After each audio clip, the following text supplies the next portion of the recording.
maka pengelompokan politik, apa yang tadi saya sebut dengan koalisi, itu menjadi pengelompokan yang bersifat resmi, tetapi tidak punya dasar yang cukup kuat untuk bertahan. Kenapa mereka tidak mampu bertahan? Karena dasar-dasar ideologi yang menjadi pengikat di masa lalu kian lama, kian mengalami kecenderungan untuk tidak lagi berfungsi seperti yang dialami di masa-masa lalu oleh kemunculan sebuah generasi baru, apa yang kita sebut sebagai generasi digital atau netizen.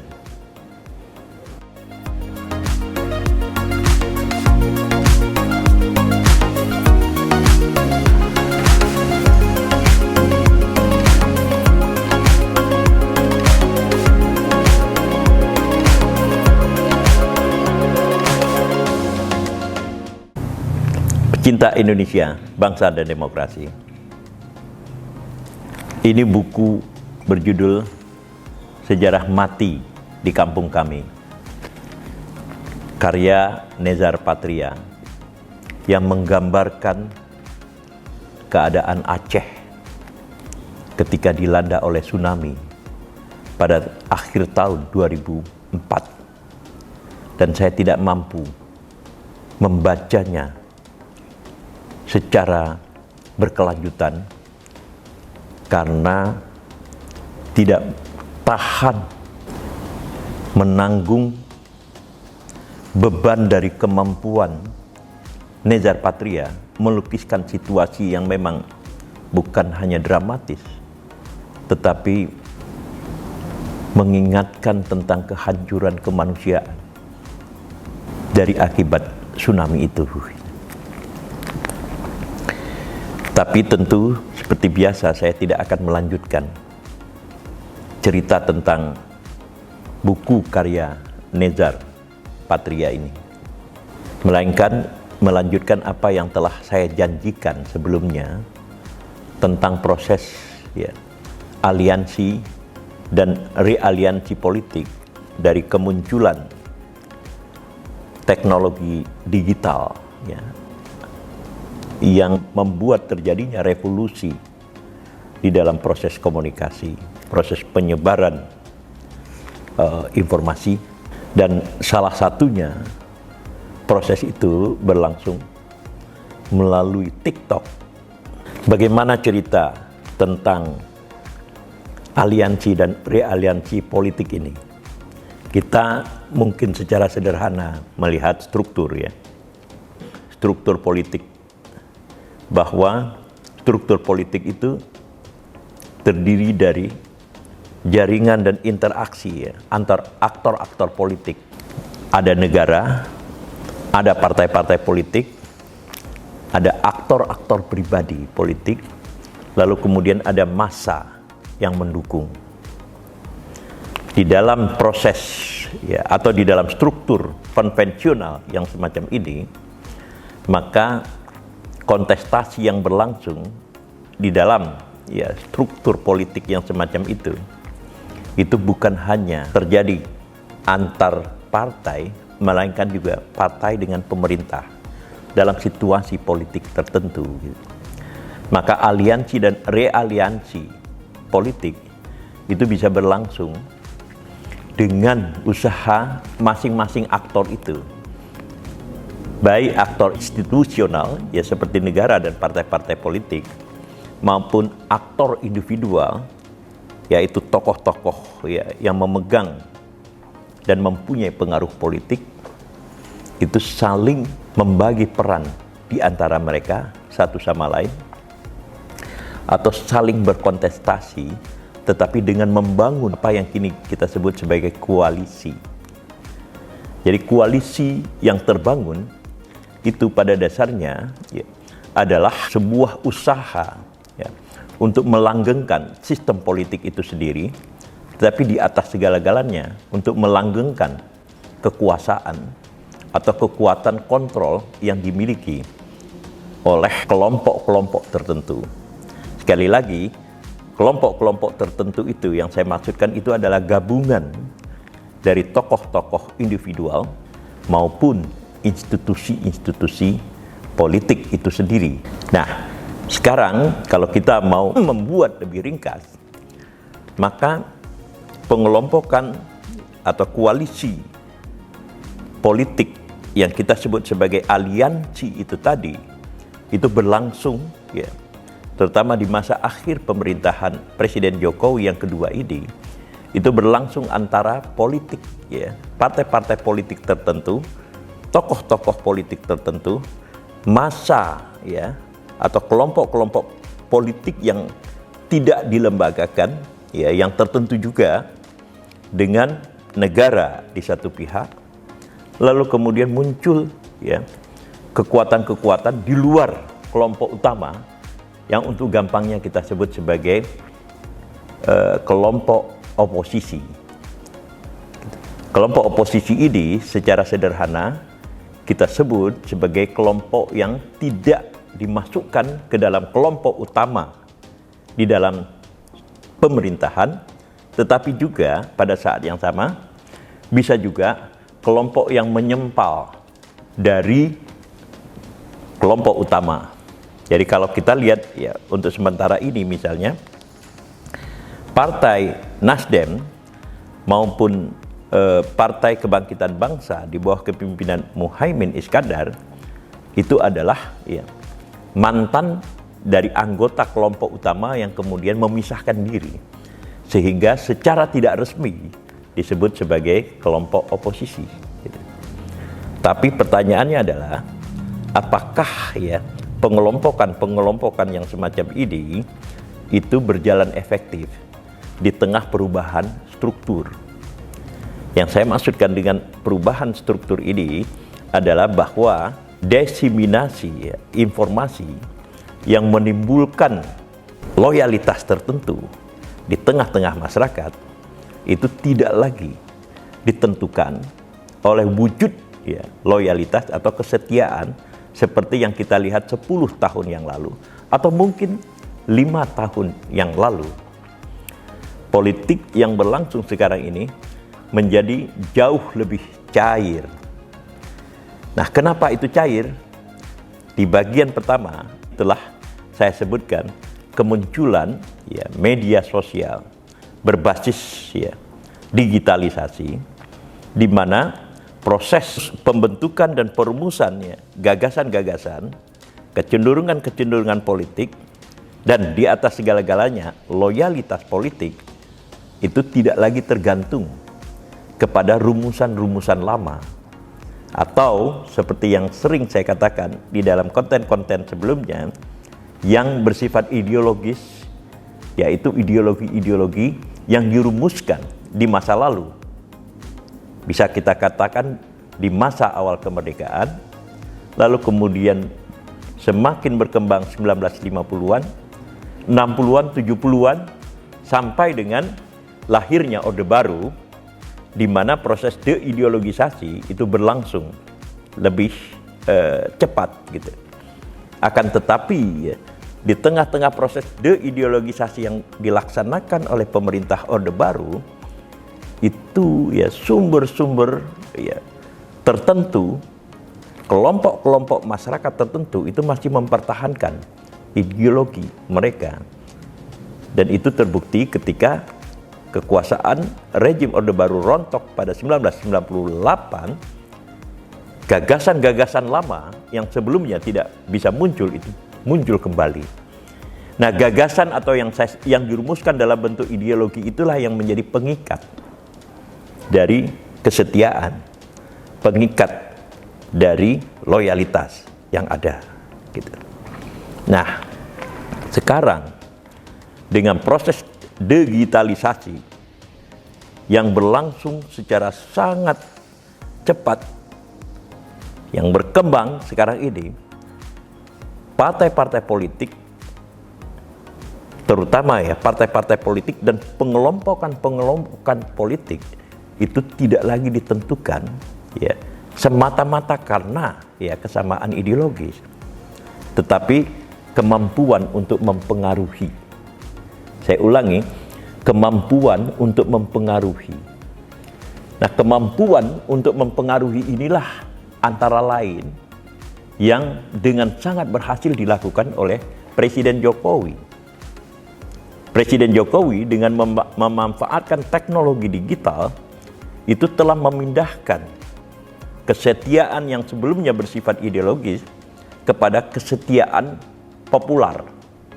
Yang saya maksudkan dengan kesetiaan populer di sini itu adalah ya kecenderungan-kecenderungan, tren-tren pola kehidupan baru, cara berpikir baru yang ya belum tentu mendasar tetapi ya diminati oleh masyarakat banyak, diminati oleh masyarakat yang muncul di atas tahun 2000-an sekarang ini, yang pada umumnya dianggotai oleh para generasi muda.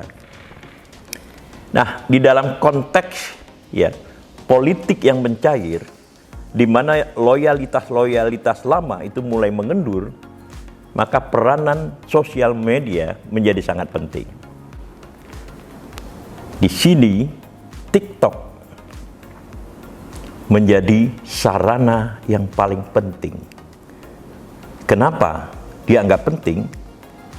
Karena TikTok itu adalah ya alat mendesiminasikan gagasan, mendesiminasikan tokoh-tokoh tertentu, dan menjadi alat yang paling efektif untuk membangun popularitas orang per orang maupun juga popularitas dari partai-partai politik. Di dalam proses yang semacam ini, maka pengelompokan politik, apa yang tadi saya sebut dengan koalisi, itu menjadi pengelompokan yang bersifat resmi, tetapi tidak punya dasar yang cukup kuat untuk bertahan. Kenapa mereka tidak mampu bertahan? Karena dasar-dasar ideologi yang menjadi pengikat di masa lalu kian lama, kian mengalami kecenderungan untuk tidak lagi berfungsi seperti yang dialami di masa-masa lalu oleh kemunculan sebuah generasi baru, apa yang kita sebut sebagai generasi digital atau netizen. Mengapa saya katakan seperti itu? Karena jumlah pengguna TikTok di Indonesia itu termasuk nomor 2 terbesar di dunia. Dan angkanya sampai dengan bulan April 2023 itu sebanyak 113 juta orang. Dan kalau kemudian kita ingin lihat sampai dengan konten ini dibuat, yaitu pada Oktober 2023, kemungkinan besar itu sudah bertambah menjadi 125 juta orang.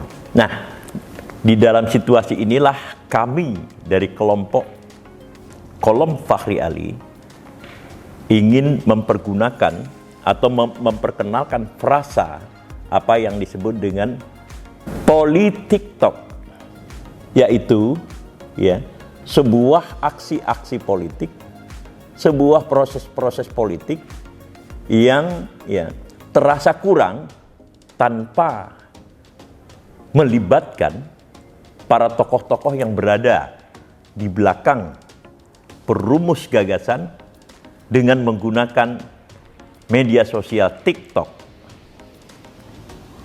Secara ringkas, politiktok dibantu oleh apa yang disebut dengan TikToker. Maka aliansi yang baru itu terwujud. Kalau misalnya secara resmi aliansinya itu bisa berlangsung antar partai, tetapi kopong di bawahnya, maka isi yang sebenarnya adalah kalau para pemimpin-pemimpin politik itu mampu membangun aliansi dengan para TikTokers, yaitu mereka yang mampu memanfaatkan media sosial TikTok untuk mempengaruhi paham pandangan, dan perasaan dari masyarakat. Karena itu, TikTokers ini pada dasarnya merupakan sebuah kekuatan politik baru yang tidak resmi, yang kemudian harus dilihat gitu sepenuhnya, sekali lagi saya katakan sepenuhnya, oleh para politisi dan oleh para oleh para pemimpin partai-partai politik tertentu.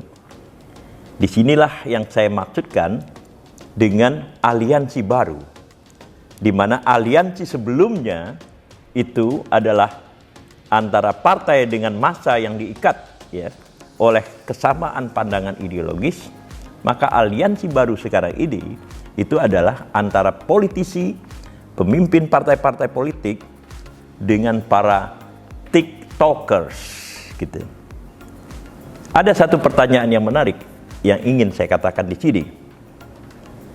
Apakah TikTokers itu telah sepenuhnya menggantikan posisi simpul-simpul masyarakat yang didasarkan kepada kesamaan pandangan dalam dua tanda kutip ideologis?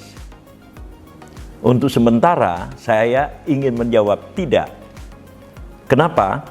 Kalau kita lihat kecenderungan dari seluruh calon-calon presiden dan calon-calon wakil presiden yang berusaha secara terus-menerus bekerja sama dengan kaum Nahdliyin, yaitu massa yang terorganisasi di dalam Nahdlatul Ulama, maka bisa kita katakan bahwa